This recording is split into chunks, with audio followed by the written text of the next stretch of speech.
In this video, I'm going to talk about the antigen presenting cells. Antigen presenting cells कौन से cells होते हैं?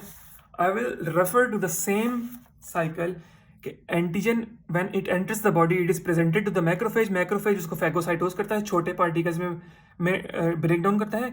Antigen on protrude होते हैं macrophage के surface पे, antigen छोटे छोटे particles में.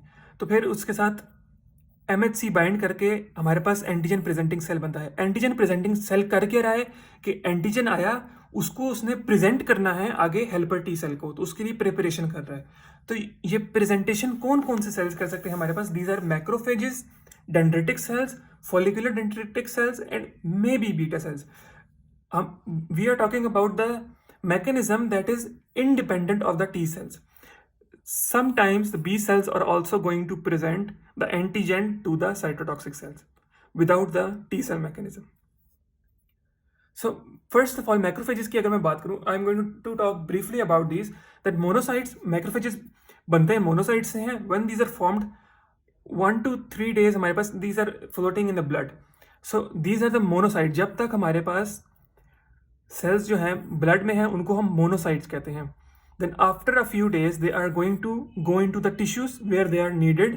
वहाँ पे जाके these get larger in size और फिर वो मैक्रोफेजेस कहलाते हैं. जब वो टिश्यू में चले जाएंगे ना तब उनको मैक्रोफेज कहेंगे. Monocytes are only present in the blood, macrophages are only present in the tissues. तो function of macrophages includes phagocytosis. अभी हमने एक फंक्शन पढ़ा कि वो फैगोसाइटोस करता है एंटीजन को, उसको छोटे पार्टिकल्स में ब्रेक डाउन करके आगे प्रेजेंट करता है. सो फैगोसाइटोसिस में हमें सारा मैकेनिज्म बताना पड़ेगा कि पैटर्न रिकग्निशन रिसेप्टर्स होते हैं एंड वो फैगोसाइटोस सेंस होते हैं और फिर फैगोसाइटोस पार्टिकल्स में हमारे पास एंटीजन जो है वो ब्रेक डाउन हो जाता है. Second is the antigen presentation. Function of वो एंटीजन आया बाहर से, उसको प्रेजेंट किया उसने हमारे पास. एक तो फंक्शन हो गया फैगोसाइटोस किया, दूसरा उसने प्रेजेंट किया हेल्पर टी सेल को. इन्फ्लेमेटरी मीडिएटर्स प्रोड्यूस के, एग्जांपल कीमोकाइंस जो हमारे पास इम्यून रिस्पॉन्स को स्टिमुलेट करती हैं.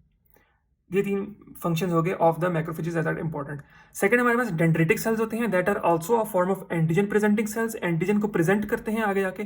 तो प्रेजेंट कैसे कर रहे हैं? ये प्रेजेंट होते हैं beneath the skin. Beneath the skin present है, लेकिन अगर यहाँ पे कोई एंटीजन आया हमारे पास, ये फिर इसको प्रेजेंट करेंगे, इसको पकड़ेंगे और इसको प्रेजेंट करेंगे जाके कहाँ पे? To the lymph nodes. Lymph nodes में जाएंगे और लिम्फोसाइट्स को जाके प्रेजेंट करेंगे कि ये लो इसको डिस्ट्रॉय करो. डेंड्रिटिक सेल्स का ये फंक्शन है, ये भी एंटीजन प्रेजेंटिंग सेल्स है. ठीक है, और ये कौन से MHC को प्रेजेंट करते हैं? MHC2 को. मतलब यहाँ पे एंटीजन आया, डेंड्रिटिक सेल्स प्रेजेंट है, MHC2 से बाइंड किया इसने और एंटीजन को जाके प्रेजेंट कर दिया टी सेल को, क्योंकि वो MHC चाहिए होती है टी सेल को प्रेजेंट होने के लिए. ठीक है, टी सेल ना फिर आगे जाके अपना फंक्शन परफॉर्म करेगा. तो ये सेल्स कहाँ पे प्रेजेंट है हमारे पास? लिम्फोसाइट्स. ये हमारे पास लिम्फ नोड में जाके प्रेजेंट करता है डेंड्रिटिक सेल.